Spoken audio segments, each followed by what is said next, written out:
Hi guys, so I just went to Dollar Tree and I found these Jello little mini snacks, like jelly mini snacks. I also found peelers and I'm going to be trying them today. I'm going to try the peelers first. I'm scared. I don't know if they're going to be good or bad.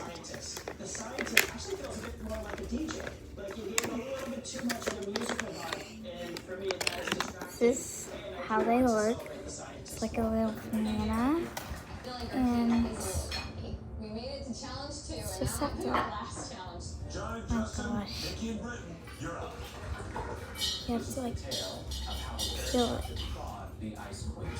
Hold on. I'm gonna get back with y'all once I peel these.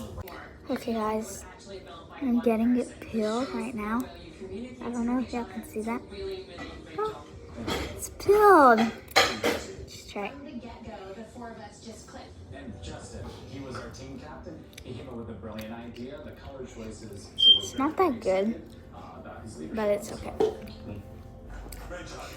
I don't really like bananas, so this isn't really that good. It's okay. I give it a 6 out of 10. Time to try these. I got a blue one, as you can tell. It's like a mini, like if you like jelly, it's like a mini version of that, like you take it to go. Oh. You see the gray standing out, and it does highlight the engineering side of it. Okay, let's try it. Okay. It's really watery. I would try it when it's cold, but it's pretty good. I'll give it maybe a 7 out of 10. These snacks are pretty good, but for me, they would not be my first pick. But tell me what y'all think about these.